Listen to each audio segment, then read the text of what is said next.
Assalamualaikum warahmatullahi wabarakatuh. Sebelumnya perkenalkan, nama saya Nur Putri Sinta. Di sini saya akan menjelaskan tentang manajemen risiko yang terdiri dari pengertian, prinsip, tahapan, dan fungsi. Pertama yaitu pengertian manajemen risiko. Apa sih manajemen risiko itu? Definisi manajemen risiko adalah proses identifikasi, analisis, evaluasi, dan pengendalian risiko yang dapat berdampak negatif pada organisasi atau proyek. Kemudian ada tujuannya. Yang ke-1, meminimalkan dampak kerugian atau risiko. Yang kedua, menciptakan kepastian dalam pengambilan keputusan. Terus ada contoh risikonya, yaitu risiko pasar, risiko operasional, risiko keuangan, serta risiko reputasi. Nah, kemudian ada prinsip-prinsip manajemen risiko. Yang pertama ada terstruktur dan komprehensif, yaitu proses manajemen risiko harus sistematis dan menyeluruh. Yang kedua inklusif, yaitu libatkan semua pemangku kepentingan dalam proses penelitian risiko. Yang ketiga berbasis konteks, pertimbangan lingkungan dan situasi yang spesifik.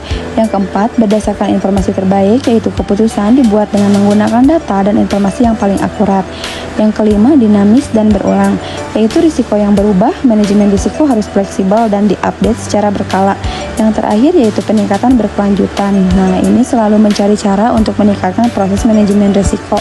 Nah, kemudian yang selanjutnya ada tahapan manajemen risiko terbagi menjadi 5. Yang pertama ada identifikasi risiko, yaitu mengenali dan mengidentifikasi risiko potensial yang mudah mungkin muncul.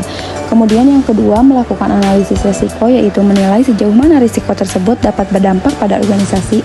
Yang ketiga melakukan evaluasi dan prioritas risiko, yaitu menentukan risiko mana yang harus diprioritaskan untuk dikelola. Yang keempat adalah pengendalian dan tindakan, mengembangkan strategi untuk mengelola atau mengurangi risiko. Yang terakhir yaitu pemantauan dan tinjauan ulang, di mana itu secara rutin meninjau risiko dan efektivitas tindakan yang telah diambil. Terakhir ada fungsi manajemen risiko. Apa sih fungsi dari manajemen risiko itu? Yang pertama ada mengurangi ketidakpastian, membantu organisasi untuk memahami potensi ancaman dan mempersiapkan solusi. Yang kedua meningkatkan keputusan, yaitu pengambilan keputusan yang lebih baik berdasarkan penilaian risiko. Yang ketiga ada perlindungan aset dan sumber daya, di mana melindungi organisasi dari kerugian material atau finansial. Yang keempat mendukung keseimbangan usaha, yaitu untuk memastikan bisnis tetap berjalan meskipun ada gangguan eksternal ataupun internal. Yang terakhir yaitu meningkatkan kepercayaan stakeholder.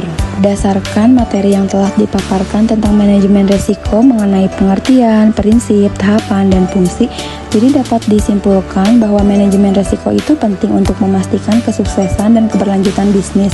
Dengan memahami risiko secara menyeluruh, organisasi dapat menghadapi tantangan dengan lebih efektif. Mungkin kiranya cukup sekian yang dapat saya sampaikan. Mohon maaf apabila ada salah kata.